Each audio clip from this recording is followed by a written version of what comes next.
হিন্দু ধর্মে প্রতিদিন সকাল সন্ধ্যা বাড়িতে পূজা অর্চনা করা হয়।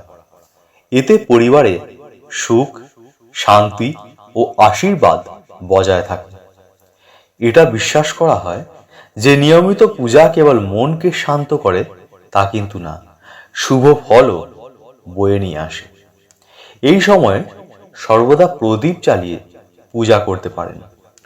এটা বিশ্বাস করা হয় যে অগ্নিদেবকে সাক্ষী রেখে যদি কাজ করা হয় তাহলে তা সর্বদাই সফল হবে।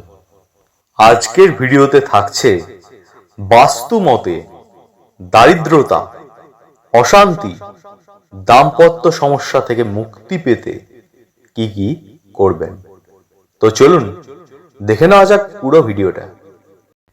সরিষার তেলের বাতি সপ্তাহের সোমবার ভগবান শিবের উপাসনার জন্য উৎসর্গ করা হয়। এই দিন তার আরাধনা করলে সাধক কাঙ্ক্ষিত ফল লাভ করেন। এটা বিশ্বাস করা হয় যে সোমবার বেলপত্র গাছের নিচে সরিষার তেলের প্রদীপ জ্বালানো উচিত। এতে দাম্পত্য জীবনে চলমান সমস্যা দূর হয় এবং সম্পর্ক বেশ মজবুত হয়।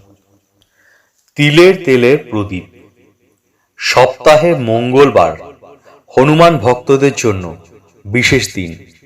এই দিন বজরংবলীর পুজো করলে আপনি সুখ, শান্তি ও সমৃদ্ধি লাভ করবেন। এবং এই দিন মঙ্গলবার ভগবান হনুমানের সামনে তিলের তেলের প্রদীপ জ্বালালে মঙ্গল সংক্রান্ত সমস্ত সমস্যা দূর হবে। শুধু তাই নয়, সাধকের মন থেকে সমস্ত রকম ভয়ও দূর হবে। বৃহস্পতিবার এইভাবে প্রদীপ জ্বালানো। হিন্দু ধর্মে বৃহস্পতিবারকে ভগবান বৃহস্পতির দিন হিসেবে বিবেচনা করা হয়। এই দিনে হলুদ রঙের জিনিস দান করলে সৌভাগ্য বৃদ্ধি পায়। এমনটা বিশ্বাস করা হয় যে বৃহস্পতিবার তেলে হলুদ মাখিয়ে বেলপত্র গাছের কাছে প্রদীপ জ্বালান। এটি গুরুদোষ সংক্রান্ত সমস্ত রকম সমস্যা থেকে মুক্তি দেবে। শুধু তাই নয়, গ্রহের বিভেদ থেকেও মুক্তি পাওয়া সম্ভব। প্রদীপ জ্বালানোর সময় যে মন্ত্র উচ্চারণ করবেন সেটি দেখে নিন।